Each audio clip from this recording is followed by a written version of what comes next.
Hey, yo, everybody. Today is Wednesday, the 15th of February.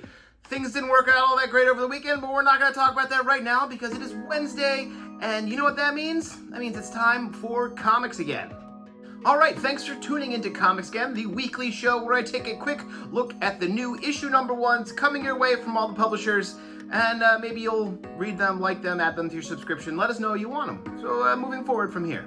So why not start like we always do with DC Comics, and right now the Lazarus Planet. This week's Lazarus Planet one-shot is the Dark Fate. Lazarus Planet Dark Fate. It's got some new Doom Patrol action on it, so if you are reading the Lazarus Planet, this is the comic for you this week. And that's your Lazarus Planet update. Also coming your way from DC Comics this week is Icon and Hardware. Two of the big boys in the Milestone universe are crossing paths now, so check this thing out. It's got everything you want if you're reading those Milestone comics. And while this one is not a number one, it's the first time there's been a new issue in quite some time. Maybe about a year or so. It's Swamp Thing Green Hell issue 2. It's finally here. It finally dropped. This jerk shows up in it, so you know it's gonna be awesome. Anyway, Swamp Thing Green Hell is here. Jeff Lemire, Doug Mankey.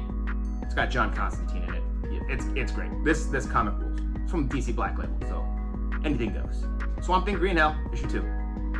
Over there at Marvel Comics, let's check in with the Sins of Sinister future timeline. Last week's issue, Storm and the Brotherhood. This week's issue, Nightcrawlers. All these first issues in these 3-issue miniseries are drawn by the same artist to have a cohesive feel because they take place in the same timeline. So all the issue 1s are in the same timeline, all the issue 2s will be in the same timeline, all the issue 3s will be in the same timeline. That just means this one and the Storm and the next one are all drawn by Paco Medina. So check it out. Everything will have a cohesive feel as far as the art goes for all these number ones. Get it? Nightcrawlers. Look at that. It's got a Wolverine Nightcrawler Sinister thing on the front. That's got to be awesome. And that's your Sins of Sinister tie-in this week. Other than that, at Marvel Comics, we've also got another Murder World tie-in. Another Murder World, this one featuring Moon Knight. So get this thing. If you're reading that Murder World series of one-shots, Moon Knight's in it. And then that Marvel Voices has another number one for you. It's the Marvel Voices Wakanda Forever issue 1. It's just a one-shot, bunch of stories set in the Wakanda universe, everything having to do with Wakanda, because it's Wakanda Forever. Get that Black Panther, get that Shuri, get that Okoye action that you're craving, because yeah, you just watched Wakanda Forever on Disney Plus, so why not read a Wakanda Forever comic book?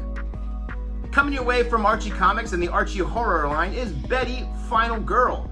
Well, Final Girl action as she survives whatever slasher is come to Riverdale. Check it out, Betty Final Girl one-shot, Archie Horror.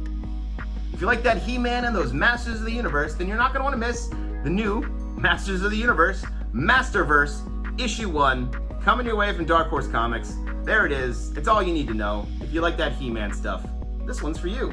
It's Masters of the Universe. And then from our fine friends over at Aftershock Comics comes another Cullen Bunn one-shot, oversized, big, beefy boy, scary thing, foulness in the walls. Don't miss it. It's gonna be creepy. No one wants it when there's gross stuff in the walls. No one wants that. Foulness in the walls from Aftershock. All right, let's check out what's going on with the graphic novels, hardcovers, things of that nature, shall we? Let's start off with an all-new Adventure Zone graphic novel. Adventure Zone Volume 5 is here. The McElroy family is continuing what they do best and telling a crazy story in their D&D campaign, translated into a graphic novel. This one is The 11th Hour. It's Volume 5, illustrated by friend of the sword, Carrie Peach. She did a signing here way back before she was cool and doing this sort of stuff. But hey, it's the new Adventure Zone for you. 11th Hour. Roll for quad damage or something, right? Anyway, $19.99 brings this one home and adds it to your collection. If indie comics are way more your thing than any of the main stuff or superhero stuff or anything like that, then you're not going to want to miss Volume 12 of the Now Comics Anthology, collecting a bunch of awesome indie comics. It's an anthology of all sorts of really cool indies. There's a lot of really cool names on this list. So check it out. It's coming your way right now from Fantagraphics. It's $12.99. Can't beat it. It's an awesome sampler of really cool indie comics. Now, Volume 12. And because it's one of the best Hulk stories in a really long time, there's a new Planet Hulk hardcover complete collection thing. It collects all the stuff you need to know all about what happened to Hulk when he went out into space and became the gladiator turned emperor of Skaar. Check it out. This thing can be yours right now for $100. It collects Everything. Everything you need to know about what happened to Hulk on Planet Hulk. And that's it. Not that many number ones this week. Lots of other great comics on our shelf, so come on in and take a look. If you can't make it into the store, feel free to hit us up on our website at bravenewworldscomics.com. It's always there for you. You can shop it whenever you want. Anyway, thanks for tuning in thanks for tuning into this week's episode of Comics Again. We'll see you back here next week when we get one step closer to baseball. That's it. See you later. Because you should always just read the comic books, really. They're better.